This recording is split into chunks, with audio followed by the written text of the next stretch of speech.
What's going on, guys, and welcome back to the Goodol'boys YouTube channel. Today, as you guys may know already, we're going to be rebuilding the Hawk 250, at least the top end. So I have a jug, piston, rings, and seals. So here we go. So here's the miles here, 4,801, and then 160 hours. So before we get into this, I'm sure you guys have some questions for me, so we'll answer a couple of those before we get going here. So number one, I did go ahead and warm up the bike. You're going to want to do this, especially if you didn't put anti-seize on these two bolts here and here. So those acorn nuts, when you first get the bike, you want to put anti-seize on those. So that way, if you have to rebuild it like I'm doing, they come off there easily. Okay, so the second thing you guys are going to be asking here, I'm sure, is how did this happen? And basically the short answer is it happened in one night. Of course, I was over at my buddy Zach's house. We were riding in some deep water, just kind of riding through the water fast. And of course that didn't help things, but mostly the air filter got wet, it got clogged up. And so what happened was a bunch of gas got sucked down through the piston rings into the oil. So not only did the cylinder get washed out, but we also had a bunch of gasoline in the oil. So those two things combined, we ended up toasting the rings in one night. So I'm not gonna bother you guys with the details of tearing the plastic and simple stuff off. We're just going to be focusing only on the head. Couple quick things here, guys. It only takes a few minutes to get to this point here. So you have this little connector here. You guys can see I have dielectric grease in it, and that's why it's in such good shape. But the important thing I wanted to show you guys is there's wires that go to the bottom of the tank. These are your fuel level wires, okay? So you want to make sure you get those unplugged before you take the tank off. Next thing here, obviously you guys can see it's a little bit dirty, so we're going to take it back to the back and wash off what we couldn't get washed off with the plastic on the bike. All right, so first we're going to go ahead and remove the valve cover. So in some cases, or probably most cases, you're actually going to want to remove these three bolts here. These are the engine mount bolts. Point is, anything you're taking off that is above the valve cover, you want to take off before you take the valve cover off, just so you don't get dirt in your engine.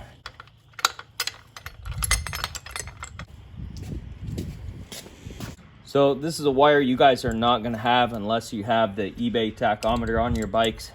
It's also another thing to look out for is wires that are zip tied to different brackets when you're taking them off.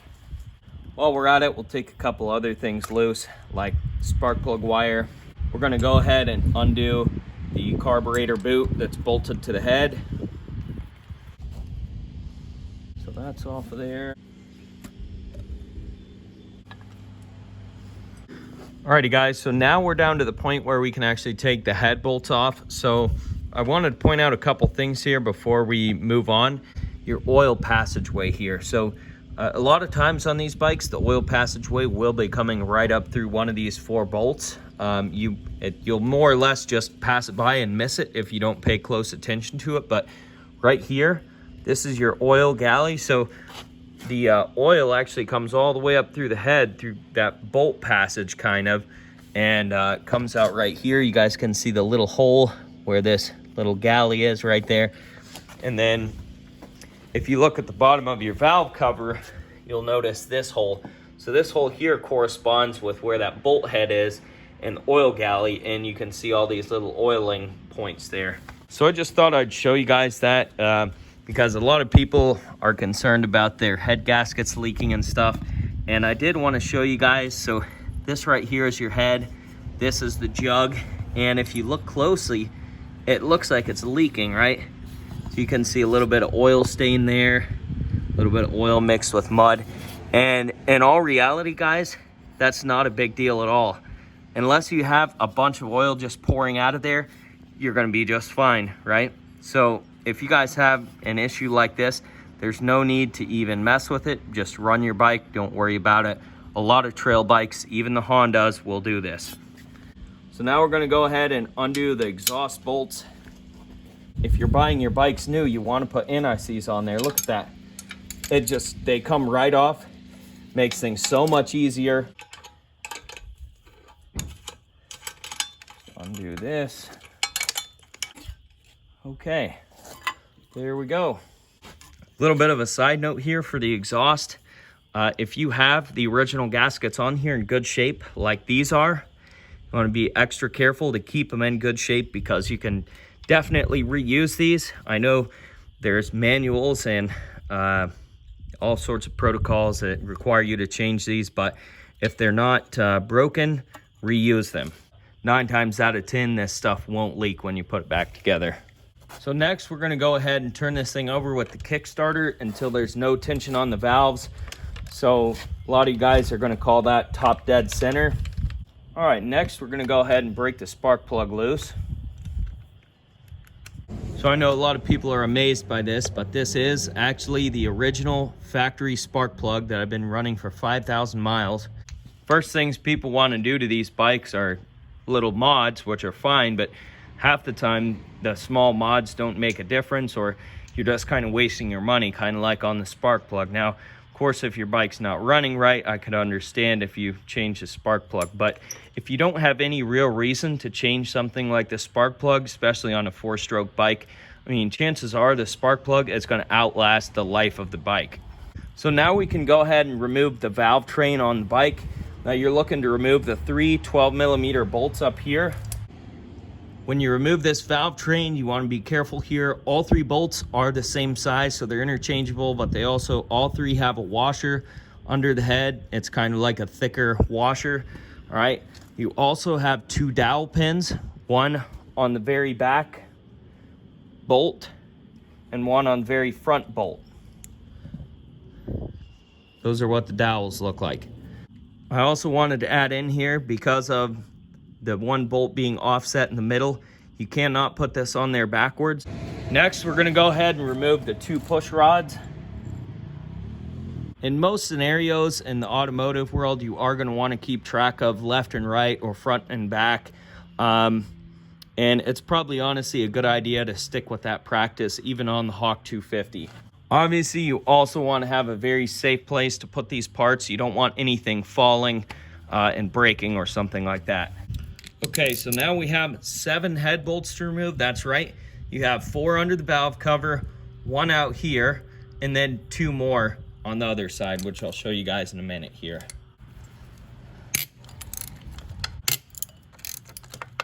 As I said, you have another 12mm head bolt here, and then 2 more 10mm bolts down here.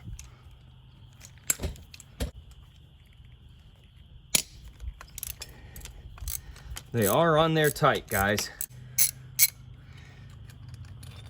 So again, there's nothing really hard about this particular job. Again, it's mostly about paying attention to detail. Like, for example, right here, you guys can see there's a copper washer sitting right here. So this copper washer is actually a sealing washer, right? So it's small things like that that you just need to pay attention to, and you'll be all right. And again here, going back to paying attention to detail, you know, obviously these 2 bolts are totally different here, but you know, there's washers for each of them. This one has a, you know, just a normal zinc washer, whereas this one has a copper washer. So again, all these little things you need to pay attention to. Something that's really important to pay attention to here is what length the bolts are, okay? You want to be extremely careful and make sure you know exactly what length the bolts are. There's examples all over this bike where you have things that need attention to detail. For example, right here, as I'm working on the head, I noticed that we have a wire poking out where the tape has worn off from this rubbing on the tank. So that's something that if you guys see something like that, now is the time to take care of it. So it's looking like these head bolts, or whatever you want to call these, are actually all pretty much the same. Now I haven't got the Oil Galley head bolt out, so we'll see if that's different, but I doubt it. All right guys, so now the head is ready to come off of this thing. So all we're gonna do is kind of rock it back and forth and slowly pick it up. Very carefully take it off to the side. Okay. And as you guys can see, the Oil Galley bolt is exactly the same. This is what the underside of the head looks like. And it's not too bad, especially considering all of that oil this thing was burning. That was another point that I wanted to bring up here, which is that if you have a bike like this that's burning oil, you'll be very, very surprised how long you can run it while it's burning oil. So it just depends on the different situations. I had an Ozark that smoked just like this, like extremely bad, burnt oil real bad, and it was several years, and it was still running. It just had other issues. I think the rear end stripped out on it or something. So, you know, it's amazing how long you can run these burning oil. I'll give you a quick little look here. Looks pretty clean. So I wanted to talk a minute here about head gaskets. And again, this is one of those things that by the book, you should be replacing this every time. But this is one of those items, believe it or not, you can actually reuse a head gasket. Are you supposed to? No, absolutely not. Can you? Yeah. This gasket right here actually looks perfectly fine. You can see on the surfaces here, there's none of the gasket that really got stuck or broke off on there. So again, I mean, you know, I'm just trying to make the point that if you absolutely needed to, you could definitely reuse this head gasket. And I also wanted to show you guys this bigger hole here. This here is where your oil galley is, right? So that's another good point. I wanted to show you guys, we have 3 dowels here. So you got 1, 2, third one over here, right? But this one here, this back right-hand corner, also has an O-ring. And that's so the oil doesn't leak out, right? So it'd probably be smart to put another O-ring in there. But again, this O-ring is in really great shape and may even be reusable, right? So, but the main point I wanted to make and explain to you guys is that I've reused head gaskets on stuff like this, small engines, many times, and it works. You know, of course, if you're in a high performance situation, yeah, you're gonna have to replace the head gasket every time. But for a little 250cc Honda or Hawk or whatever you have, Suzuki, I mean, I've reused head gaskets multiple times. I mean, we're talking 5 times or more you can reuse a head gasket, and 9 times out of 10, again, you'll be just fine, right? That's one of the things is that, you know, by the book, of course, is always going to be considered correct or right, but there are other ways that you can successfully rebuild stuff and reuse gaskets and things like that. So guys, of course, I'm not recommending reusing the head gasket. I'm just saying you can. So now we're going to be moving on to taking the actual jog off of this thing. So same thing for this. All we're going to be doing is kind of breaking it loose, wiggle it back and forth, and slowly just kind of pull it up off of there. Okay guys, so here are some thoughts on this stuff. We have our push rod catches that ride on the cam in here. So this is your gear. So the beauty about having a push rod engine is that you don't have to time it. So a little bit of a side note here, guys. Obviously, we all know that the Hawk 250 is timed, but all of that timing happens in the bottom end. So if you're replacing the top end on your Hawk 250, there's no timing necessary. All you're going to do is put the jug and the head back on. And remember, this is a push rod engine. So again, no timing necessary. Now, of course, it'd be different if you had a cam in the head. But in this situation, there's no cam in the head. The cam and all that timing happens, again, in the bottom end of the engine.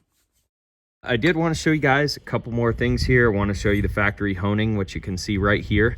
This is a part of the cylinder that the piston does not touch.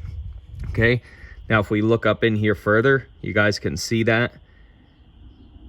So this upper part should look at least somewhat similar here. We should be able to see some of these factory hone marks, and you can't because the piston has worn them out and worn them down. But that doesn't mean this cylinder isn't usable, right? All you would have to do is borrow AutoZone's hone tool, which we have one of those. They're very cheap. It's like $20. You can hone this and put a piston and rings in this thing. There's no lip. There's no gouges anywhere all around this. What you can do is run your fingernail in there, and if you feel any edges then you know it's bad. But you can visually see just how slick this cylinder wall is, and so this is a good cylinder. So we'll keep this aside. So now we'll take a look at the piston here. You can see down in the engine, everything looks real clean. Nothing really looks burnt. You can see the heat treating on the rod right there where it's blue versus the normal color of everything else. And you know, there's not too much side to side play or anything like that. Everything feels real solid, real tight, right? So that all looks good. Now you can see a little bit of carbon on the top of the piston, not a big deal. Piston's not totally worn out. And again, this is one of those things, you can see some wear on the side of the piston, but it's totally reusable. It's one of those things where you can totally reuse this piston and jug. Again, you have to hone the jug, but you know, it takes 5 seconds, and you just use a cordless drill, hone it real quick until you have the crosshatch marks, right? But that's about it. And if I could have got rings for this thing, I would have gone that route. So guys, I just wanted to be very, very crystal clear here yet again. So obviously, again, by the book, are you supposed to reuse a jug and piston that has a little wear on it? No. But can you? Yes, absolutely. So again, to be very clear here, you could totally hone that cylinder and put new rings on the piston, put it back together, and things would be peachy keen. Everything would be fine. I've done it 100 times before, and you know, it doesn't burn oil anymore. You break it in just like you're breaking the bike in when it's new, and you're good to go. So guys, this brings me to another very important couple points. I just want to put some information into you guys' heads and some thoughts. So number one, I wanted to talk about what you get from Texas Power Sports versus what you can get off eBay. And now, disclaimer here, I don't recommend anybody buy parts, especially engine parts or carburetor parts, off of eBay. That's the downfall of any bike. Now, in this case, I will say there is a small exception, and you guys will see that later on in the video. All right, so now back to Texas Power Sports versus what you get off eBay. So you can get a head gasket and a piston with rings for $90 from Texas Power Sports. All right, after tax and shipping, it's probably going to be well over $100. So if we're thinking about value here, on eBay, you can get the entire top end basically for $80. We're talking the jug, the piston, rings, gaskets, wrist pin, all that good stuff, $80. So there's an obvious choice there. And again, you guys will see more details on this later in the video. Now, there have been some commenters before that talk about kind of money and how you shouldn't skimp out when it comes to these kinds of things. And I wanted to make the point here that, you know, we are working on a $1,400 Chinese bike, number one. So Chinese parts probably aren't going to hurt this thing. Which brings you to the next point here is, you know, if you can save money, why not do that? I mean, it's not going to be the end of the world here if you reuse the jug or the piston or something like that. I mean, like I said, I've done it 100 times before. Who cares? If it works, do it, right? Like I said before, I would totally put a set of rings and hone the cylinder and run the bike like that for another 5,000 miles. It doesn't matter. And then that brings you to the next point. Again, why you would want to reuse some old parts.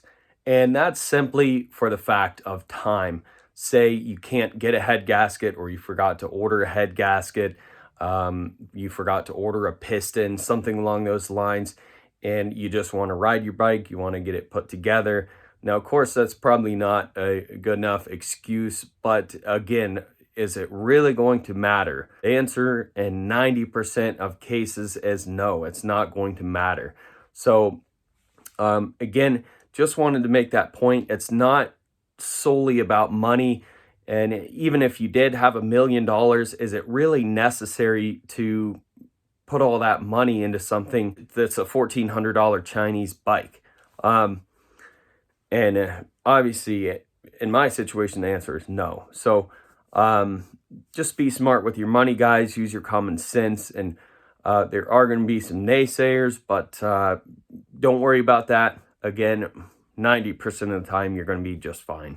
It made more sense just to get the jug, piston, rings, and full gasket set from eBay for like $80. So that'll be linked in the description box below, but don't run down there yet. You guys need to see if this fits or not, because at this point, I don't know if it does or not. Another thing I wanted to show you guys, here's the oil galley. So this is where the oil takes a turn here, and it goes all the way up along this bolt till it gets to the head and drains down on all the rockers and stuff. So I guess, guys, a lot of the point that I'm trying to make here is, yeah, you can be politically correct and go by the book for everything. And yeah, it's going to be considered as doing things the right way. And it is, you know, don't get me wrong. I'm just saying you can do things a different way, save a little bit of money, reuse the head gasket, save $35. And again, 9 times out of 10, you're going to be just fine. So guys, again, you can reuse a head gasket. Now, of course, you're using your common sense. You're not going to be reusing a torn or ripped head gasket. You're going to be reusing a head gasket that comes off clean. We're talking about a head gasket that doesn't leave any residue on the head or the jug surface, stuff like that. So use your common sense. It's pretty obvious what you can and can't reuse. Now, of course, you don't want to be taking the bike back apart, but again, we're going to explain here in a minute why it's not such a big deal to take the bike back apart. It takes almost no time at all to tear this thing down, let alone you don't even have to time it. So again, the main point here is, if I could find a set of rings, just rings, and the head gasket and base gasket, I 110% would have just put rings in it, honed it, and put it back together, because it'd be just fine. Wait a minute, I thought you said you didn't need a head gasket or base gasket. I thought you could reuse the original head gasket and base gasket. So guys, always prepare for the worst, but hope for the best.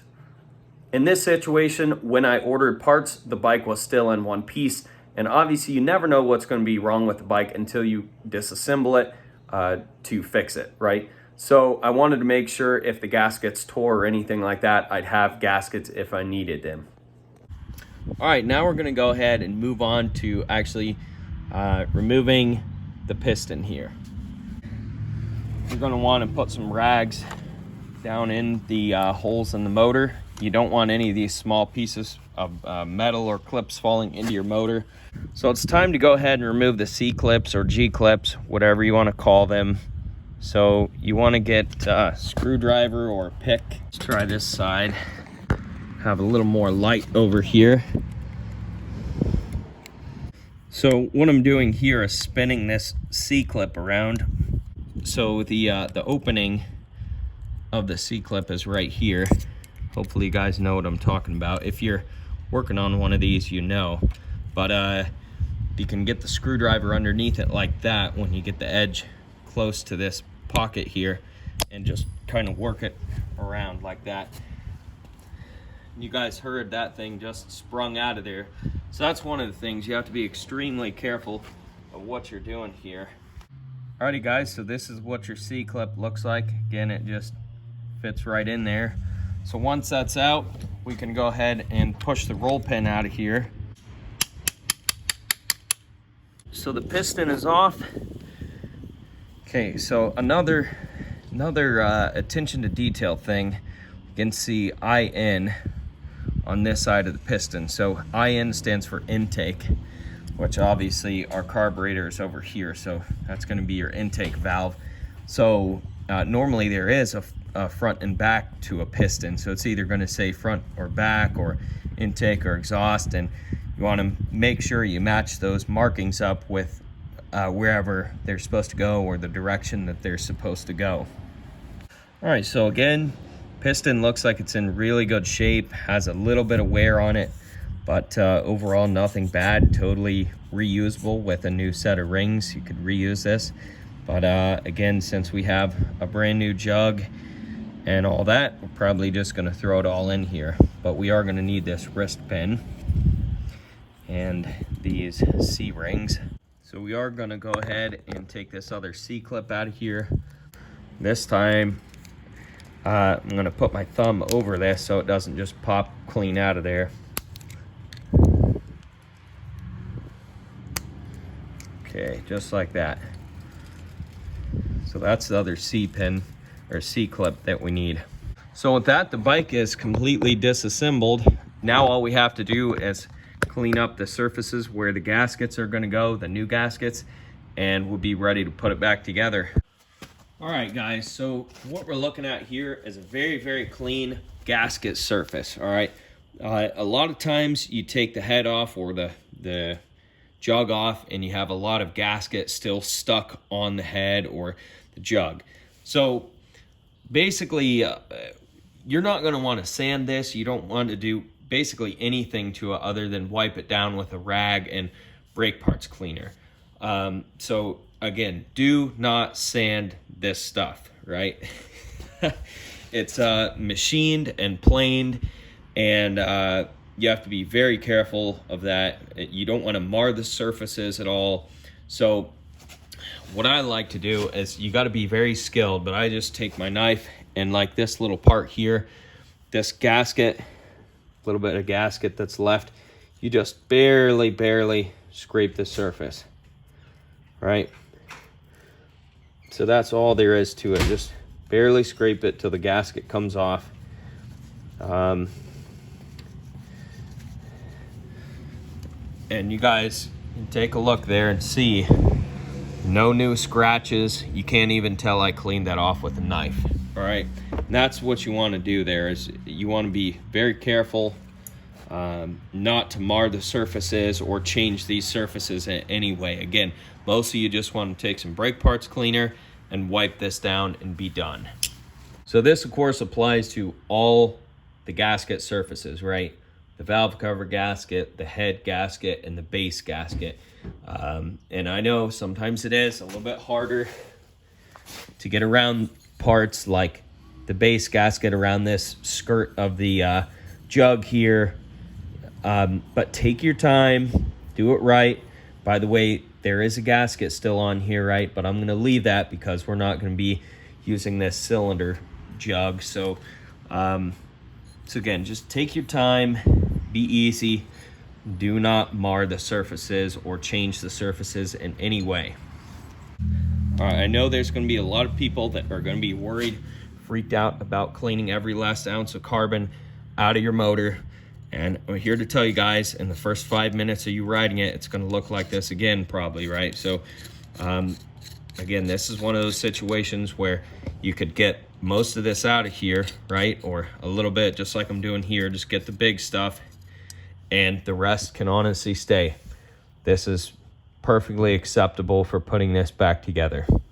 So the key here to success is 9 times out of 10, leaving things alone is better than messing with them, right? So, so what you want to do is, again, I wouldn't even scrape this out. I'd get most of the big deposits. If there's like gigantic chunks of carbon, obviously remove that. But otherwise, wipe this out with a rag and brake parts cleaner and be done with it. So I've actually got some gas on an old rag here. And again, doesn't take much. Just kind of wipe around in here.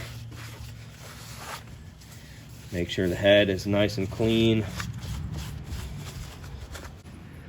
That's what a clean cylinder head looks like. And that's what your other surfaces should look like on the jug and valve cover and everything else.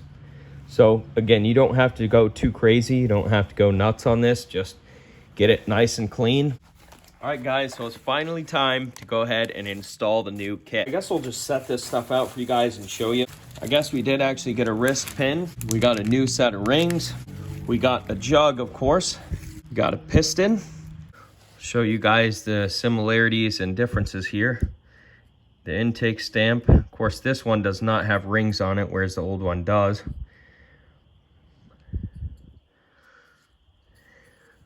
You can see the difference on the skirt, one that's used versus one that's new, and the underside.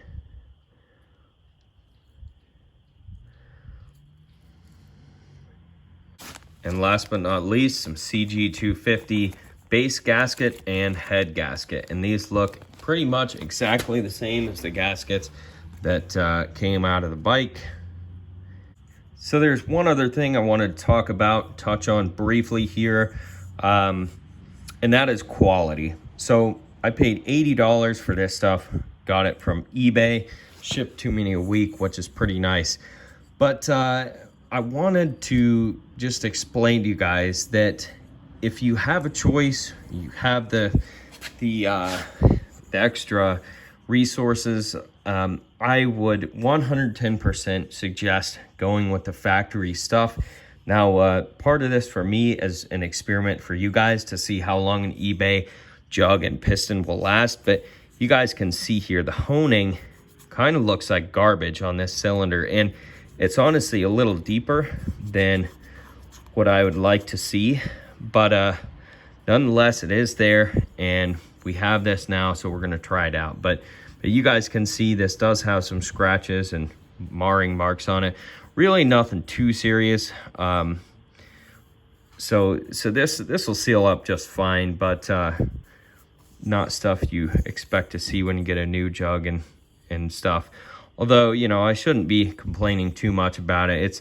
It's amazing how much stuff will seal up on these things when you put them together and clamp it down. So anyways, like I said, I recommend you guys get the factory jug, piston, rings, whatever. Go with the factory stuff.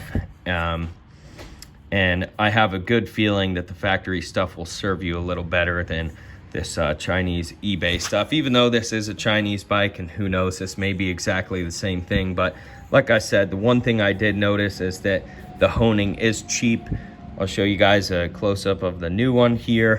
And here again is a very good example of what honing is actually supposed to look like. And this is the factory cylinder right here. So again, I mean, you know, they do put some kind of quality into the factory stuff that comes from the factory on the Hawk. Okay, so first of all, we go ahead and put one of these C-clips in the piston, and the new piston here. In most cases, this is going to be difficult. All right, so we have one of the C-clips in here. Let's see, it's on this side. That's what it should look like. You want to make sure it's seated in there really nicely in the groove. Make sure it's even. Be careful when you're putting these in here, because you can bend them and oversize or undersize them. Next is going to be putting the rings on the piston. Before you do that, you know, these should come from the factory or whoever matched for your cylinder bore. But, you know, what you want to do if you're going by the book is stick them in your cylinder bore here, and you can see this is the gap that we have. So there's a certain spec for the gap on these, right? You want to make sure that they're spec'd. So they should be spec'd from the factory. You know, again, I should check if I'm going by the book, but again, 9 times out of 10, you're going to be just fine and ready to go. So after you make sure the gap is correct, we need to figure out where these rings go on the piston. So obviously we have 2 rings on the top. So you have 2, let me see here. So we have 2 compression rings, right? This is the old piston here. We have 2 compression rings at the top, then the oil ring set up below. So first we're gonna put the oil rings on here. So you put the middle spacer on first. So sometimes these spacers overlap, sometimes they just butt up against each other like this one does. So now we take one of your oil rings, put it on there, get one end of it started on here like that, and then work your way around. So you just very carefully, very easily. You don't want to break any of your new rings, obviously. Now we can take the next ring, put it on there. Again, same thing. Get one edge started in here like this on the top side now, and work it around. So you do have to clock the ring. So what I like to do for the oil ring is, since it's got multiple, is I'll put one gap here and another gap just like over here, so they're not too far apart. Okay guys, so the next 2 rings are going to be first the wiper ring and then the compression ring. So the wiper ring is going to go in this middle slot here, and then the compression ring obviously goes on the top. So this is where it gets a little bit tricky, but I'll tell you guys a couple reasons, or a couple yeah, a couple reasons why and how I figured out which ring is which. I don't have a manual, of course, and this new set of rings and piston, jug, all that didn't come with instructions, of course. So couple things to start off with here right off the bat. You guys can see this ring marked ZL has a very, very tight gap. Okay, so if we put this other ring in here that is marked RN, we have a lot bigger gap. All right, so I'm gonna say that this is the compression ring, but that's not the only reason why I think this is the compression ring. So if we continue on here, this compression ring, you can kind of see, or hopefully see, it's kind of got rounded off edges, right? And the lettering, let's see, lettering on these always goes towards the top when you put these in the piston, by the way. So they'll both go in there like that.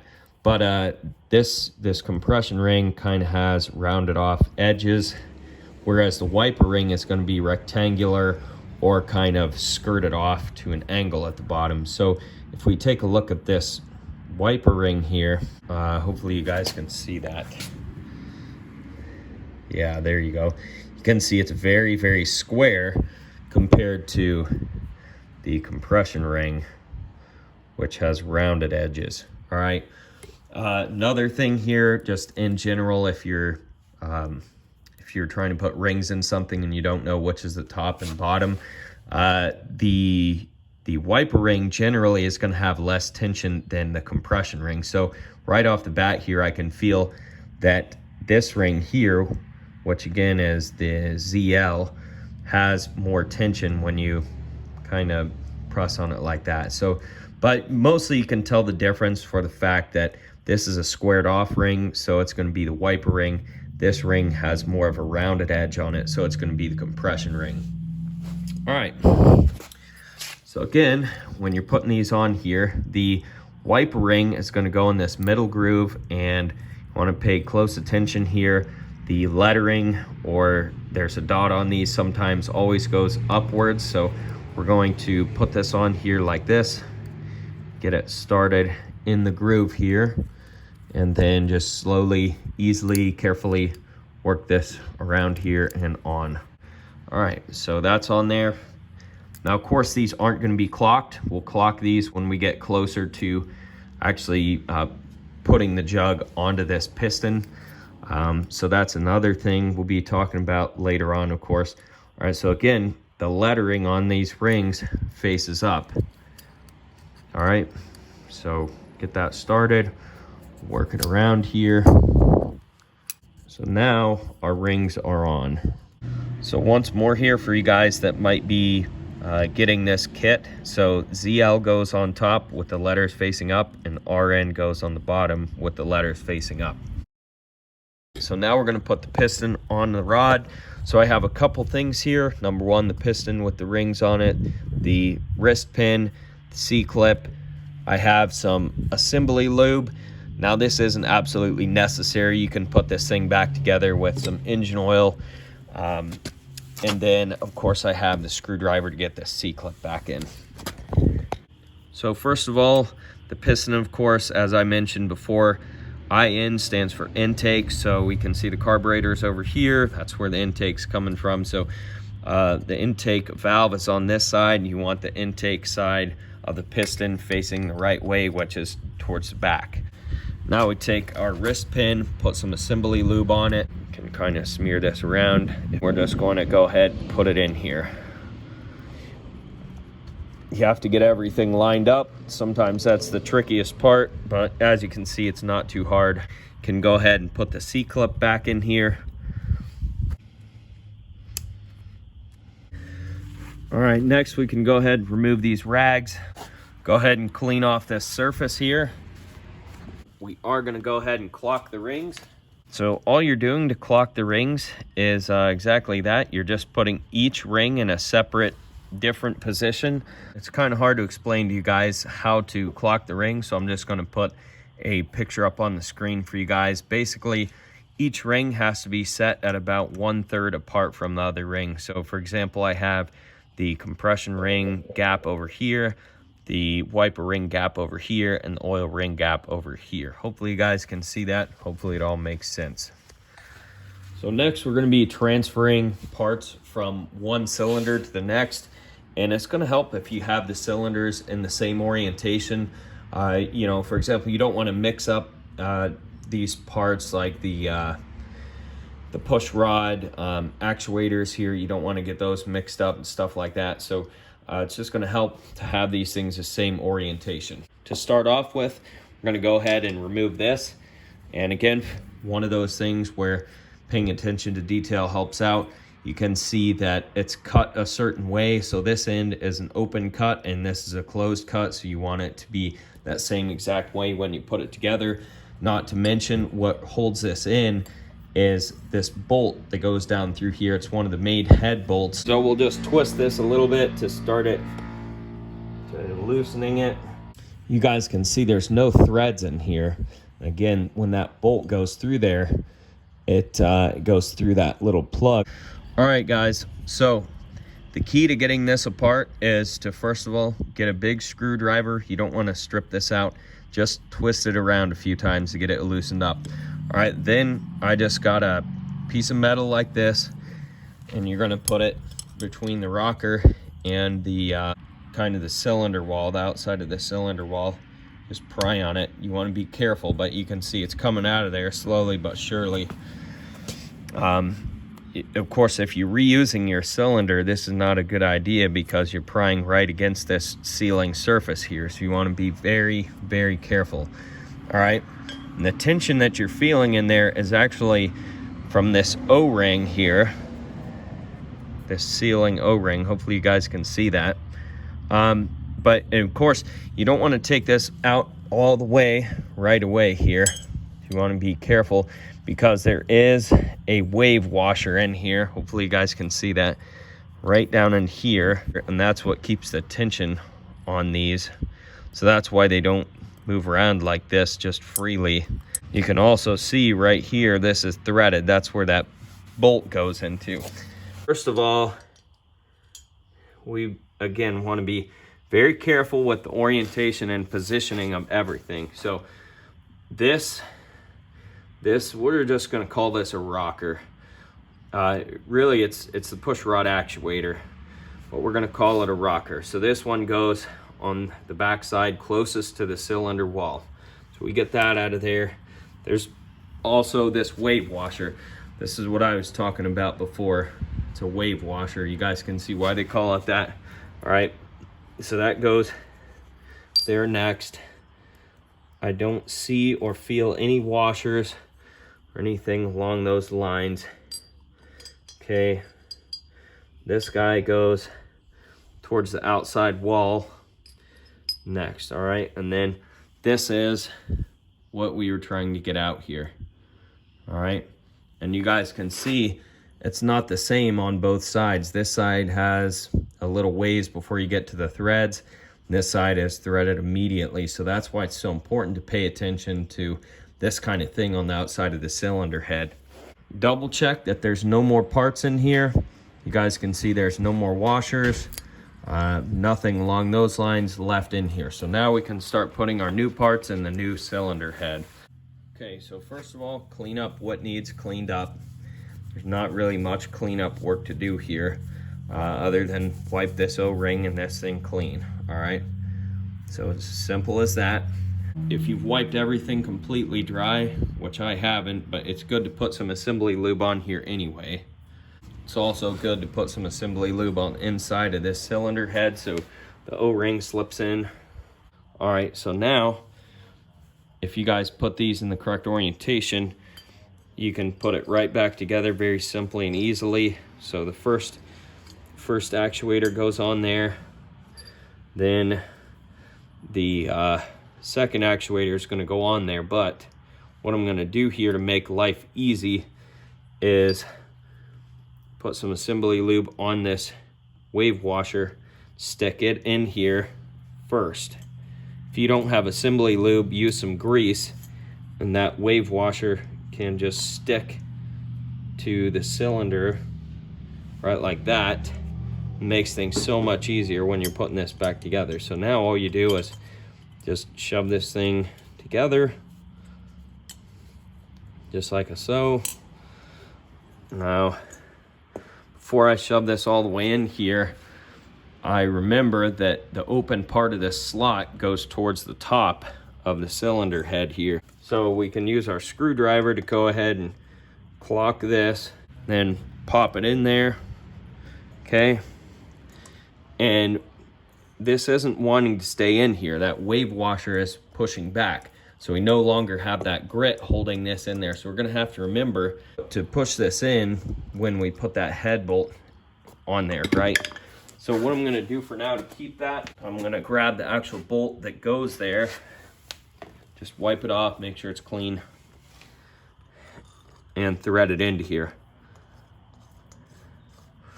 Okay, just a few threads, that's it. And it's just gonna hold that, prevent that from just falling out of there at the wrong time. And you're gonna wanna do this because you don't wanna lose that wave washer in the bottom of your motor. And now you can see that these are no longer loosely flopping around, and that's because of the wave washer. All right, so now I'm gonna clean this surface up again. I'm gonna come back over here, wipe this surface down, and then put the new gasket on. So it's time to put the new gasket on. You'll notice on one side it's different than on the other side. So if we go back to the old cylinder, we can see that the sealing surface goes towards the bottom, or in other words, towards the engine case, just like this. So the next steps after this are going to be to go ahead and put the cylinder jug on here. So you want to make sure that the two dowel pins are here and here. The next step is going to be to put the cylinder jug on. So we're going to take some assembly lube, put a little bit on a couple of these surfaces. Definitely you want to coat the cylinder wall with some of this assembly lube. You want to make sure that when you start this thing up, you're not running a dry engine. So this is why you want to brake parts clean it. You guys can see all this little lint and stuff that came off my rag. Okay guys, so a couple things here. I have went ahead and brake parts cleaned the surface, put some more lube on these rockers here, or actuators, whatever you want to call them. Cylinder wall is lubed up, gaskets on here, the dowel pins are in place, the rings are clocked. What else? These are in position here, so they can honestly be probably a little closer together. You don't want them too close, but somewhere around there. Don't want them too far apart either. I'm gonna set this on here now. All right, piston and everything's at top dead center. What you can do is kind of compress the rings a little bit as they're going up in there, and that helps them slide up in there. Wiggle it back and forth a little bit. We look up in here, you want to check your rockers one more time because this can happen. You can see the crankshaft there, the lobe on the crankshaft that those have to go down on. So just kind of spread them out a little bit, not too much, just like that. All right, I might be jumping the gun here, but I'm gonna go ahead and put these two 10mm bolts back in here. These bolts will weld themselves in here with rust and corrosion. So if you have the chance to do this, put some anti-seize on these bolts. So something I noticed here, hopefully you guys can see that, there's little aluminum shavings on all of these studs. So I had to take the cylinder head back off, and basically you guys are going to want to take and run brake parts cleaner through all of these stud holes. You just want to make sure there's no filings or aluminum shavings in there, obviously, especially in this hole that's your oil passageway. Now we're back to where we started, so we're going to go ahead and get the cylinder jug here cleaned up. Okay guys, so we're getting ready to put the head on here. So first things first, we'll take and remove this bolt. It's time for the new head gasket, but I did want to show you guys a reason why sometimes you might want to use the old head gasket over the new head gasket. So number one, you can hopefully see that this thing's a little bit bent up, not exactly in the best shape. In shipping, they didn't package it very well, so we have stuff like this. Of course, we have this right here going on. A few BS things, and of course this is right where the oil galley is. Thank God they have a rubber O-ring that goes here to help seal this off. So I'm gonna go ahead and just send this gasket anyways. I think it'll probably more than likely be fine, the new gasket. And if it's not fine, I'll just put this old gasket on there. Not a big deal. Now we can go ahead and put our 3 dowel pins in here. So if you guys remember correctly, we have one in this front corner, one in this rear corner. In the last corner over there, we have the dowel pin that's for the oil galley. So of course I cleaned up all these before I went ahead and put them in there. Now I did want to show you guys this one here. I did actually get a new O-ring for it, especially because the head gasket is messed up. So if you guys are looking for that O-ring size, it is a 10 mil inner diameter by 14 millimeter outer diameter by 2 millimeter width. You can see clearly the old O-ring, I mean, it's probably still usable, but it's flattened out. This O-ring that's flat used to look like this O-ring that's round, right? So again, clean up your dowel pins, especially the oil galley dowel pins, and I'm gonna slip that in there, and you can see that everything fits beautifully. So next, we're gonna be putting the head on. So just need to clean this up. I did notice there was some crud down in this oil galley. Always be paying close attention to the oil galley. That's probably one of the most important parts that needs to be clean on this motor here. You can clean up all the surfaces, even the intake port here. We can go ahead and clean up. So once all this stuff is cleaned up here, we're gonna set the head aside just for a minute. We're gonna take our push rods and actually try them out here in the engine. So if you guys laid them down on the bench in an orientation where you can remember how they go back in, that's the best case scenario. So put some assembly lube on the bottom side of this, and we're gonna stick it down in here and feel for the actuator. So all we're going to be doing here is just double checking that everything is okay. Just turn this thing over slowly, and you guys probably can't even see, but the push rods very slightly go up and down. So now that we've checked and made sure everything is okay in the bottom end, we're going to go ahead and take these back out, lay them back on your bench. Now it's time to put the head on here. Before you put the head on, you just want to do one last double check. Make sure all the surfaces are clean, all the mating surfaces. Make sure you have your head gasket on there, the O-ring, the 3 dowel pins, and of course the head gasket. It's officially time to go ahead and start torquing down the head bolts. I went on to the China Rider forums, and what they're saying is that about 24 foot-pounds is right where we want to be. So that's exactly where I have our torque wrench set here. What we want to do here is just be extra cautious with everything. Again, don't want to drop anything down into the motor. We're just going to hand thread these in, make sure they're not cross threaded. We're going to go ahead and put this one in next. First, we need to clean up this area where it goes. Don't forget to push this in as you're putting this in here. Okay, the bolt goes in a whole lot easier. And again, just make sure things going nice and smoothly. You don't want to be cross-threading anything. All right, guys, so I'm not exactly sure what the actual pattern for this is, but generally you want to do somewhat of a crisscross or star pattern when you're doing this kind of stuff. So what I'm doing is I'm just feeling this out by hand, and kind of crisscrossing back and forth, and I'm not fully torquing these. That's very important. These are not being fully torqued. We're just kind of snugging them down a little bit. Each one of them. Okay.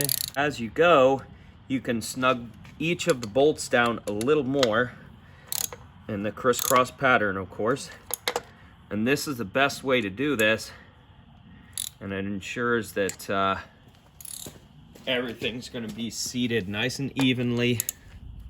Now I am going to tighten up these two bottom 10 mil bolts just a little bit. Okay, so you guys could hear that. That's full torque right there. And you always have to go back to the first bolt and re-torque it. It's good practice to just double check all the bolts anyways, especially if you're dealing with something like this in an engine. Okay, so that's it. I'm gonna come back down here, just snug these bolts up. They don't have to be too tight. You don't want to strip the 10 millimeter bolts out. And obviously the torque is a lot different for this small hardware versus the big hardware. So when I said 24 foot-pounds, that's for the 12 millimeter head bolts and this bolt only. So again, like I said, I'm just gonna come back to the first bolt and just double check the torque on it. And I always like to go completely around the whole bike again, just double, triple check like that. You guys could see that that bolt went a little further. So I just like to double check, make sure everything is seated and to the correct torque, okay? Okay, and that's done. So the next step here is to go ahead and try your push rods out again. I don't know if you guys can see that or not, but they are both moving and working. And now it's time to reinstall the valve train. So make sure you get everything super duper clean for this. Be careful of your push rods. If you bump into them, it's a good idea to proof test them again just to make sure. So we clean off the two dowels, and the dowel pins go in the very front and very back bolt hole. All right, just like that. So you want to take your valve train, get oriented in the correct direction here. Make sure that the mating surfaces are all very clean. A good thing to do here would be to go ahead and back off the valve lash a little bit. It makes it just a little bit easier to get these things back together. So a step that I forgot to kind of mention here as I was going along is obviously you need to put the push rod in the ball socket of the rocker arm. And I was doing this simultaneously as I was kind of working it back and forth and getting the valve train to slip down onto the dowel pins. So just got to rock it a little bit, and there we go. Go ahead and tighten these bolts down. A little bit of a side note here, guys. So each and every time you're doing something with this engine on reassembly, you're going to be double, triple checking to make sure the engine is at top dead center. I'm not going to say it's completely impossible to bend a valve on this engine, because it's not, but it's very highly unlikely with this being a push rod engine that you're going to bend a valve. But just something to think about. Each and every time you do something, make sure you're at top dead center. Now we're going to talk about what the torque is on the valve train bolts. All right, guys, so these bolts, of course, were fairly tight, but I don't exactly have a torque spec for them. So what we're going to do is just slowly go up and kind of feel it out and just kind of figure out what's a good torque here. So this is probably a pretty good torque. So right at 254 inch-pounds. So again, I'm not sure what the torque is for that, so that's just where I'm going to set it. You guys might have a different opinion on this. One of the last things to do here is to go ahead and adjust the valves, so I'm going to take care of that quick. We'll go ahead and reinstall the exhaust. Put anti-seize on the studs, of course. So just going to kind of set this in place.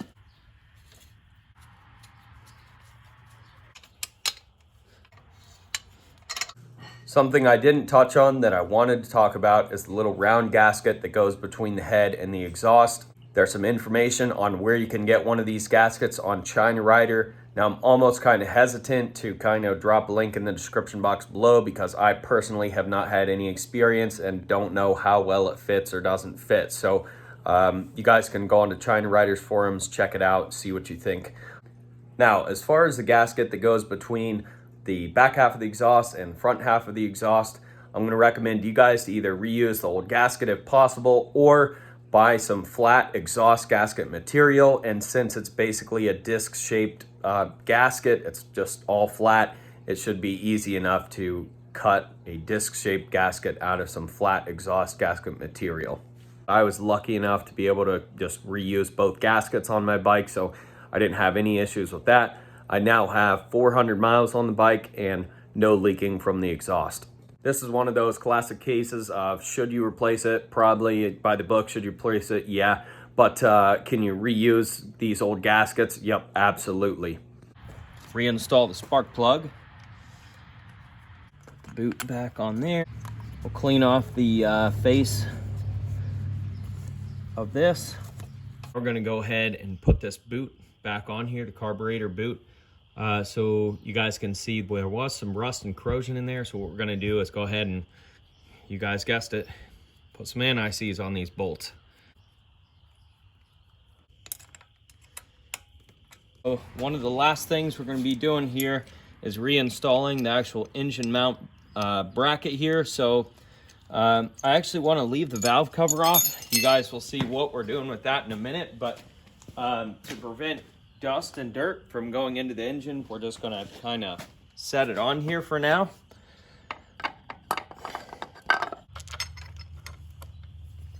That's the way it goes. All right, guys. One of the last things I wanted to do here, and this is the reason I wanted to leave the valve cover off, was to just clear out that oil galley. Like I said, I want all those metal filings to come out of there. So what we're going to do is run it and let some oil run out of this thing.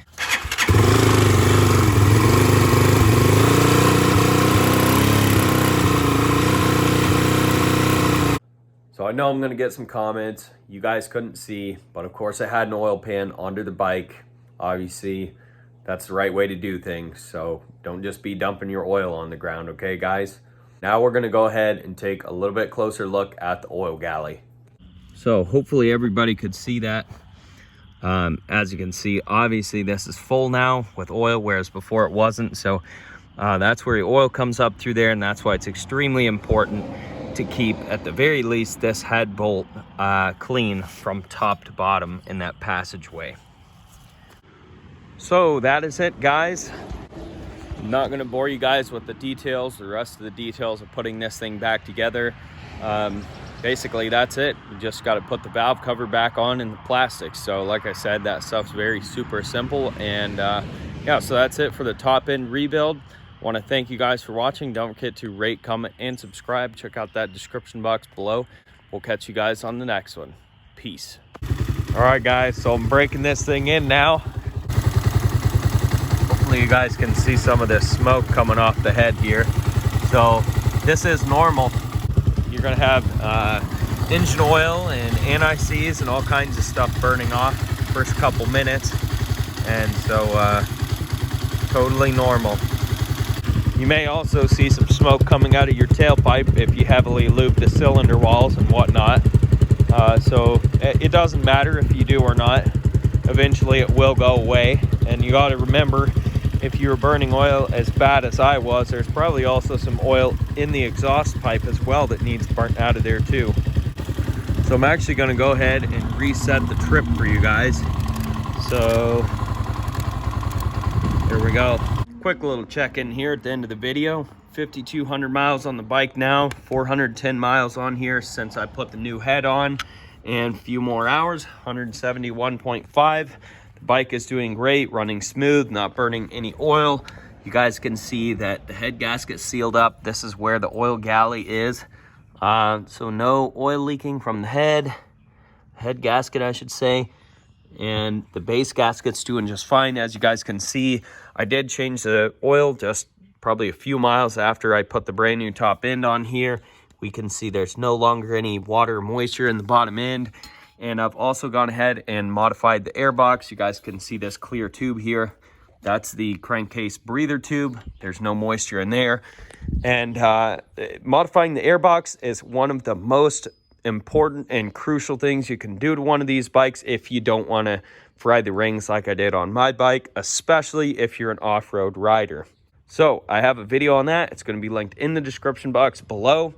I highly recommend you guys go check that out. Again, this is an absolute crucial part to keeping your rings in tip-top shape on your Hawk 250. Woo!